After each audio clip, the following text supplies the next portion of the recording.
Assalamualaikum warahmatullahi wabarakatuh. Alhamdulillahirrabbilalamin. Apa kabar anak-anak sekalian? Kali ini Bapak akan menjelaskan tentang materi yang sudah Bapak berikan kepada kalian minggu kemarin, yaitu tentang menyukai makanan yang halal dan menjauhi makanan yang haram. Kali ini kita akan membahas satu persatu tentang makanan yang halal dan makanan yang haram. Yang akan kita bahas kali ini atau di pertemuan kali ini yang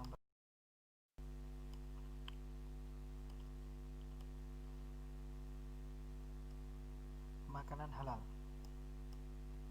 Adapun pembahasan tentang makanan halal, kita akan membahas 3 materi sekaligus. Yang pertama, arti dari makanan halal.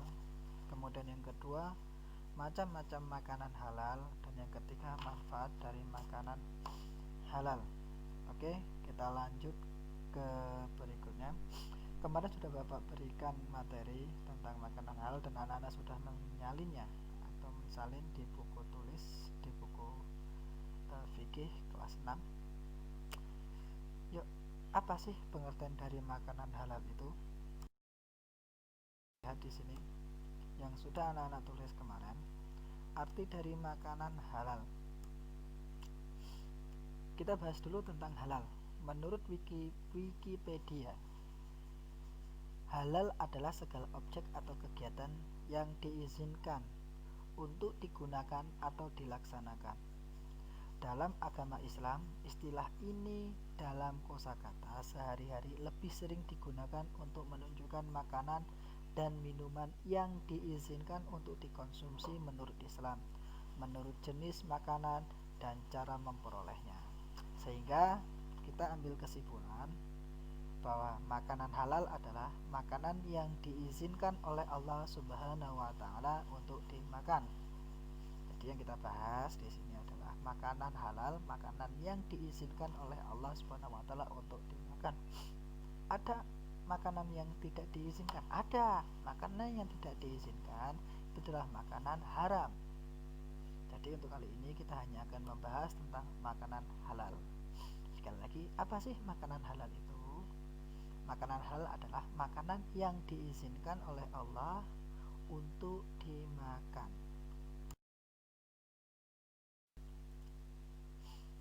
Kemudian kita membahas kedua, yaitu tentang macam-macam makanan halal. Ada berapa sih macam makanan halal itu? Nah, di sini macam-macam makanan halal itu ada 2. Yang pertama menurut zatnya, dan yang kedua menurut cara memperolehnya. Kita bahas yang pertama dulu mengenai macam-macam makanan halal menurut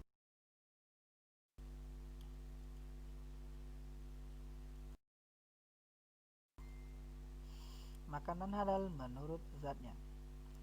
Makanan halal menurut zatnya adalah makanan yang dapat dilihat dari bentuknya, yang dilihat dari indera penglihatan atau mata, baunya yang dapat dirasakan dengan indera penciuman atau hidung, dan dapat dirasakan rasanya melalui indera pengecak. Nah, jadi gini maksudnya, makanan halal itu dilihat dari zatnya. Itu yang pertama, dilihat dari bentuknya secara kasat mata, itu baik. Baunya yang dapat dirasakan dari hidung atau penciuman, tidak busuk, ini contoh. Dan dapat dirasakan rasanya melalui indera pengecap, tidak memabukkan, tidak busuk, enak, segar. Nah, itu jadi ciri-ciri makanan halal menurut zatnya. Kemudian dispesifikasikan lagi, berikut ciri-ciri makanan yang halal menurut agama sesuai dengan aturannya. Jadi menurut agama Islam itu ciri-ciri makanan halal menurut zatnya itu yang pertama dijelaskan di dalam Al-Quran dan hadis, artinya tidak sembrono, ada tuntunannya di Al-Quran dan hadis.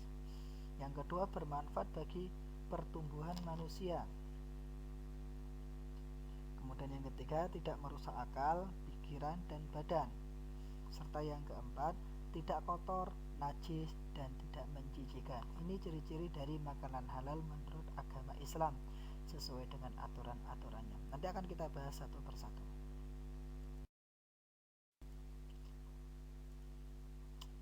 Berikut beberapa ayat dari Al-Quran yang menjelaskan tentang makanan halal menurut zatnya. Yang pertama, Quran Surat Al-Baqarah ayat 160. Bismillahirrahmanirrahim. Kita baca bareng-bareng ya nak ya. Ya ayyuhan nasu kullu mimma fil ardi halalan thayyiba wa la tattabi'u khutuwati syaitan innahu lakum aduwwum mubin. Yang memiliki arti, hai sekalian manusia, makanlah yang halal lagi baik dari apa yang terdapat di bumi, dan janganlah kamu mengikuti langkah-langkah syaitan, karena sesungguhnya setan itu adalah musuh yang nyata bagi kamu. Di sini Bapak mengambil tafsir dari Al-Mukhtasar atau Markas Tafsir Riyadh di bawah pengawasan Syekh Dr. Sholeh bin Abdullah bin Humaid, Imam Masjidil Haram. Wahai manusia, makanlah dari rezeki Allah yang Dia halalkan bagi kalian.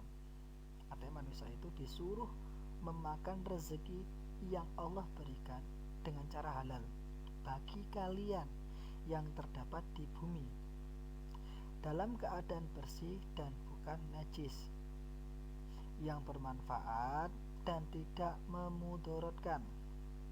Dan janganlah kalian mengikuti jalan-jalan setan dalam penetapan halal dan haram, bid'ah, serta maksiat-maksiat. Sesungguhnya ia adalah musuh kalian yang amat nyata permusuhannya. Lanjut. Kemudian ayat yang kedua itu tetap dari Quran Surat Al-Baqarah ayat 172. Bismillahirrahmanirrahim. Ikuti ya. Ya ayyuhalladzina amanu kullu min thayyibati ma razaqnakum washkuru lillahi in kuntum iyyahu ta'budun. Yang artinya, hai orang-orang yang beriman, makanlah di antara rezeki yang baik-baik yang kami berikan kepadamu, dan bersyukurlah kepada Allah jika benar-benar kepadanya kamu menyembah. Sama, Bapak ambil tafsir Al-Mukhtasar Markas Tafsir Riyadh di bawah pengawasan Syekh Dr. Sholeh bin Abdullah bin Humaid, Imam Masjidil Haram, menjelaskan, wahai orang-orang yang beriman, makanlah dari makanan-makanan yang lezat lagi halal yang telah kami rezekikan kepada kalian, dan janganlah kalian berbuat seperti orang-orang kafir yang mengharamkan makanan yang baik-baik dan menghalalkan makanan-makanan yang menjijikkan. Dan bersyukurlah kepada Allah atas nikmat-nikmatnya yang agung yang diberikan kepada kalian dengan hati, lisan, dan anggota tubuh kalian.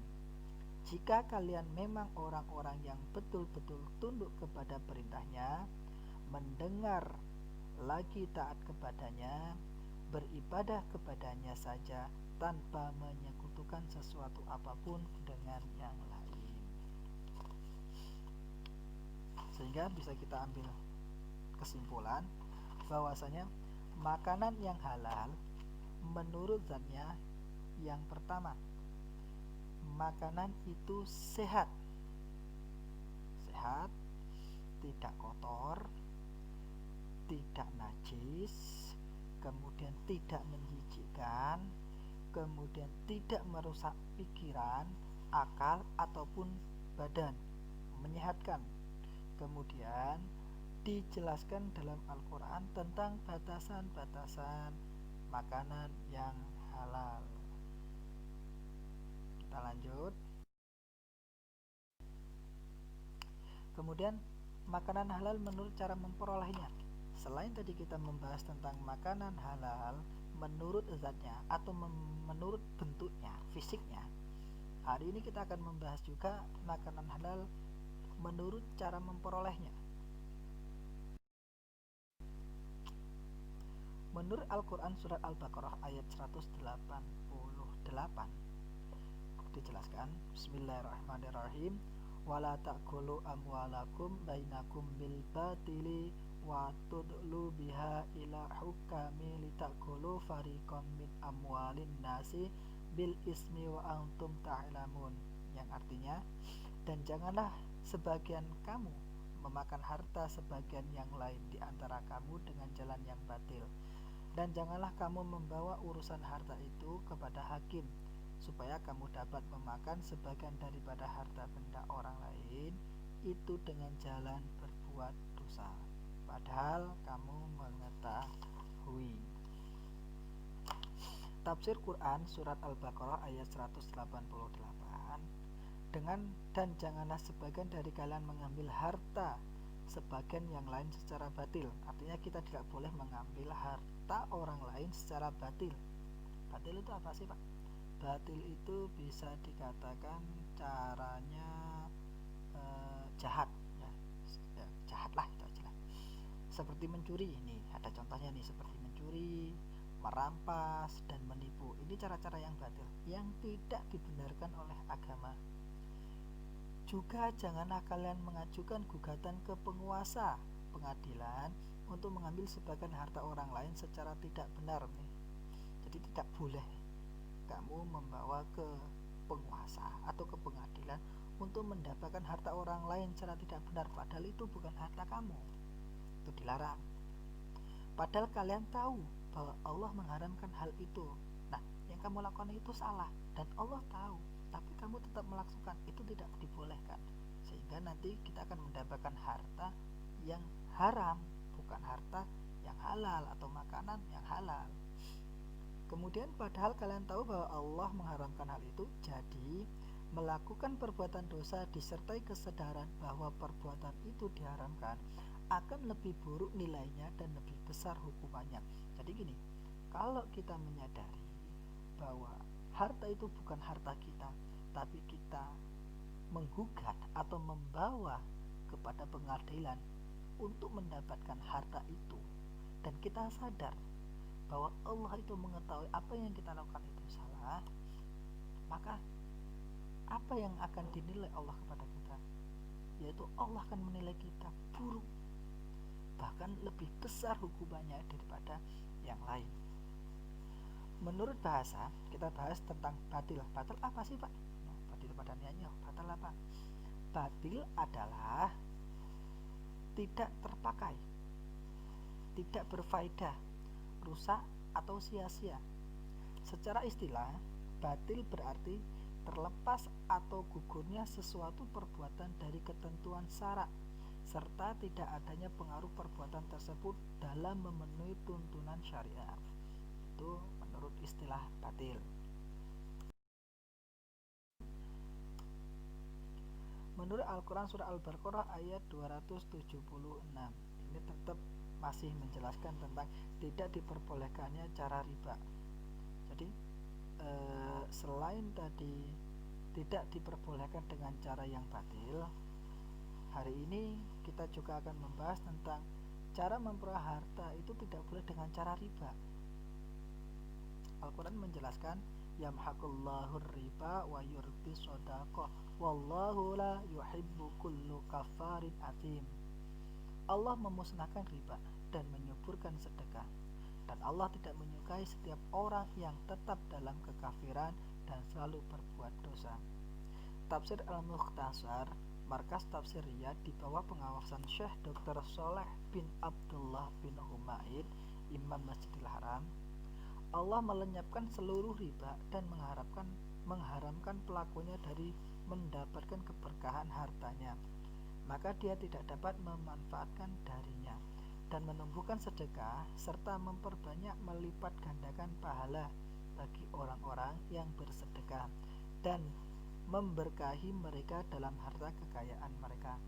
Allah tidak menyukai orang-orang yang tetap bersikeras di atas kekafirannya, menghalalkan makanan hasil riba, lagi tak henti-hentinya dalam perbuatan dosa dan perkara haram serta maksiat-maksiat kepada Allah. Pak, riba itu apa sih? Nah, kita bahas riba.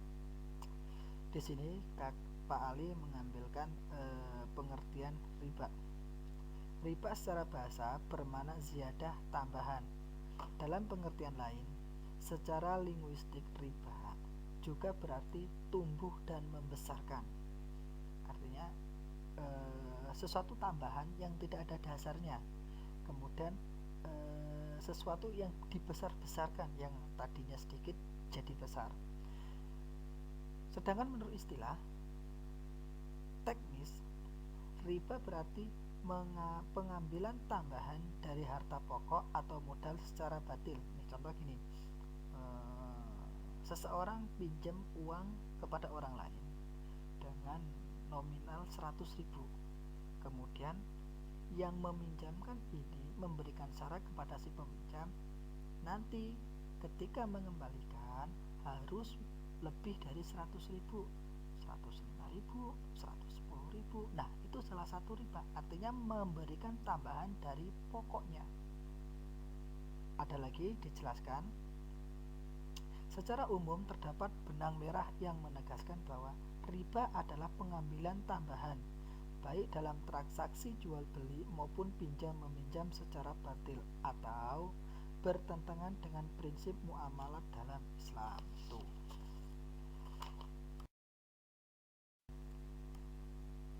Secara garis besar, kita mengambil kesimpulan dari dua ayat di atas, maka makna makanan halal yang dilihat dari cara memperolehnya adalah: yang pertama, segala makanan yang diperoleh dengan cara bekerja keras dengan baik, jujur, dan bertanggung jawab, diniati dengan ikhlas karena Allah, maka akan menghasilkan makanan yang halal, kemudian tidak mengandung unsur yang merugikan orang lain. Nah, ini kita bahas tadi dua ayat yang di atas. Yang pertama, cara memperolehnya itu dilarang dengan cara yang batil. Kemudian yang kedua, tidak diperbolehkan dengan cara riba. Batil tadi dijelaskan, apa sih batil tadi? Batil itu tidak terpakai atau tidak berfaedah, rusak atau sia-sia. Kemudian secara riba itu menambah, membesar-besarkan.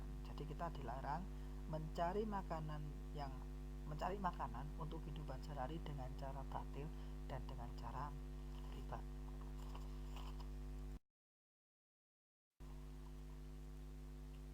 Pengelompokan makanan halal menurut jenis sesuai dengan agama Islam. Yang pertama, segala macam tanaman konsumsi yang tidak membahayakan dan tidak beracun. Segala macam tanaman konsumsi yang tidak membahayakan dan tidak beracun seperti jagung, padi, ketela, dan lain-lain. Ini makanan-makanan yang bisa dikonsumsi oleh manusia dan tidak membahayakan tapi bermanfaat. Kemudian yang kedua, semua makanan yang berasal dari laut. Tadi Bapak kurang nulisnya. Yang nomor 2 itu semua makanan yang berasal dari laut. Jadi semua hewan atau semua tumbuhan yang berasal dari laut itu halal hukumnya. Halal hukumnya untuk dimakan. Kemudian yang ketiga, semua binatang ternak yang masuk ke dalam binatang halal dan tidak terdapat ciri-ciri binatang yang haram. Apa sih Pak ciri-ciri binatang yang haram itu? Yang pertama, mempunyai taring, kemudian berkuku tajam, hidup di dua alam. Nah, ini salah satu ciri dari binatang-binatang haram. Sehingga kita boleh makan kita boleh makan binatang ternak yang tidak mempunyai ciri-ciri haram di antara tadi. Yang pertama, tidak memiliki taring. Kemudian yang kedua, tidak berkuku tajam, dan yang ketiga tidak hidup di antara dua alam. Yang bertaring, berkuku tajam itu apa sih contohnya? Banyak. Ada anjing, kemudian ada serigala, ada babi. Itu nggak boleh. Yang hidup di dua alam apa sih Pak? Ya banyak, hidup di dua alam, ular di dua alam, buaya, dan lain sebagainya. Kemudian yang nomor 4, pengelompokan makanan halal menurut jenisnya. Apa sih? Hasil buruan dari binatang buruan yang telah terdidik untuk menjadi binatang pemburu. Boleh. Dan kemudian yang kelima, penyembelihan dengan membaca atau melafalkan asma Allah Subhanahu wa taala. Artinya, ketika kita mau memotong binatang ternak yang masuk dalam kategori binatang halal, itu harus menyebut atau membaca lafaz Allah, membaca Bismillahirrahmanirrahim, menyebut nama Allah intinya. Jadi ketika kita mau membunuh atau menyembelih hewan, membaca lafaz Allah atau menyebut nama Allah, itu akan menjadi makanan yang halal. Tapi apabila kita menyembelih binatang halal yang tidak terdapat ciri-ciri binatang haram tapi tanpa menyebut nama Allah, itu akan menjadi haram. Tuh ya nak ya, paham ya. Lanjut yang berikutnya, manfaat dan hikmah mengkonsumsi. Tenang, ketika kita selalu memakan makanan yang halal, maka kita akan mendapatkan manfaatnya. Ada manfaatnya dan ada hikmahnya. Apa sih manfaatnya? Manfaatnya yang pertama, terhindar dari murka Allah Subhanahu wa taala karena menjauhi larangannya. Nah, jadi ketika kita makan makanan yang halal, otomatis Allah tidak akan murka kepada kita karena kita tidak melanggar larangan-larangannya. Jadi makanan yang haram-haram itu kita tinggal. Tubuh kita akan selalu sehat, positif, karena yang kita makan sesuatu yang baik, sesuatu yang bergizi. Yang ketiga apa? Akan menghasilkan hati dan pikiran yang bersih. Ini juga positif. Karena apa? Yang kita makan itu segala sesuatu yang sehat, yang sangat bermanfaat untuk diri kita. Tadi sudah dijelaskan di atas, kalau kita memakan makanan yang halal, otomatis akan menimbulkan hati dan pikiran yang bersih, tidak kotor, karena yang kita makan ada segala sesuatu yang bersih. Yang keempat, akan mendapatkan rezeki yang halal dan akan dilipat gandakan oleh Allah Subhanahu wa taala.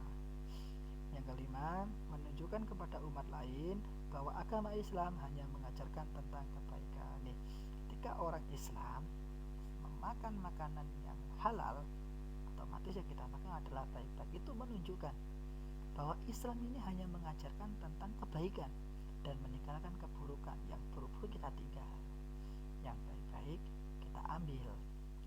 Kemudian setelah kita terbiasa memakan makanan yang halal, kita mendapatkan manfaatnya, maka kita juga akan mendapatkan apa sih hikmah kita sering memakan makanan yang halal?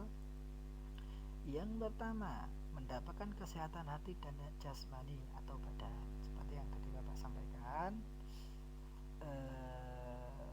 makanan halal itu dapat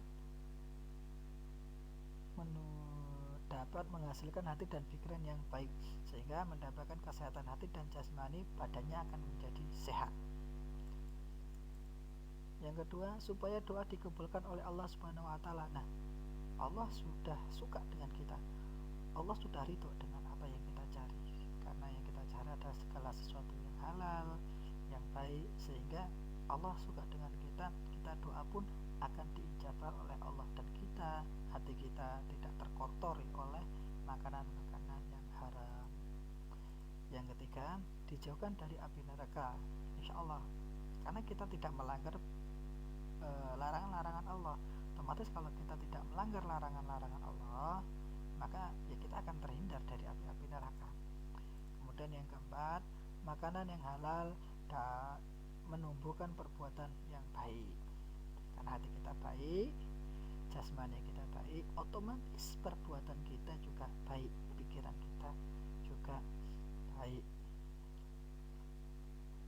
Nah, demikian ulasan tentang makanan yang halal yang pernah Bapak kasihkan teksnya di minggu-minggu kemarin. Kalaulah ada pertanyaan tentang makanan yang halal, anak-anak bisa hubungi Bapak via WA yang sudah terdaftar di grup. Sekian pembahasan dari Bapak, mudah-mudahan kita bisa mendapatkan hikmahnya dan kita bisa mendapatkan pembelajaran yang baik, sehingga kita bisa menerapkan materi kita tentang makanan yang halal di kehidupan sehari-hari kita. Demikian dari Bapak akhiri. Assalamualaikum warahmatullahi wabarakatuh. anak-anak, kali ini Bapak akan memberikan tugas buat kalian. Silakan dikerjakan di rumah. Minta bantuan orang tua boleh, kakak boleh. Mau dikerjakan sendiri juga boleh. Materinya atau jawabannya boleh melihat di materi yang sudah Bapak kasih atau yang sudah anak-anak tulis, atau di penjelasan di video ini itu lebih lengkap. Tugasnya ada 3 soal, esai semua. Yuk kita lihat apa aja soalnya. Soal yang pertama, jelaskan pengertian makanan yang halal menurut agama Islam. Tadi sudah Bapak jelaskan apa sih pengertian dari makanan yang halal menurut agama Islam. Nah, anak-anak tinggal menjawab saja. Soal yang kedua, berikan contoh macam-macam makanan halal menurut zatnya dan cara memperolehnya, minimal 2. Jadi setiap soal, khusus soal nomor 2, itu yang makanan halal menurut zatnya silahkan diberikan contoh 2. Begitupun makanan halal dengan cara memperolehnya, contohnya juga 2. Artinya untuk soal nomor 2 ada 4 jawaban.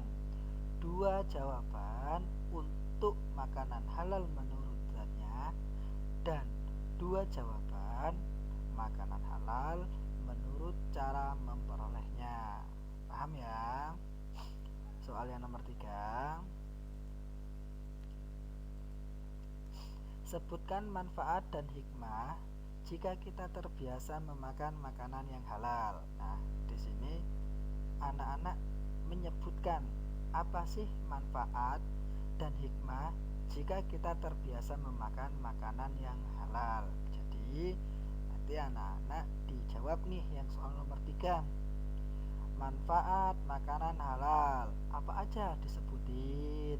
Kemudian hikmah terbiasa memakan makanan yang halal apa aja sebutin. Gitu nak ya, nanti cara mengerjakannya ya. Nah, soal ini nanti silahkan dikerjakan di kertas 1 lembar, bukan di buku latihan, karena buku latihan nanti akan berbenturan dengan materi yang lain. Khusus pelajaran fikih silahkan dikerjakan di buku 1 lembar, dikumpul di minggu depan. Nanti akan Bapak informasikan lagi di grup WhatsApp. Oke anak-anak, selamat mengerjakan dari soal-soal yang sudah Bapak kasih. Semoga anak-anak bisa mengerjakannya dengan seksama, dengan tanggung jawab. Tetap semangat belajar di rumah. Apabila ada yang kurang jelas mengenai soal-soal ini, anak-anak boleh bertanya kepada Bapak langsung melalui WhatsApp. Di grup itu ada nomor Bapak. Oke, sekian dari Bapak Harim. Assalamualaikum warahmatullahi wabarakatuh.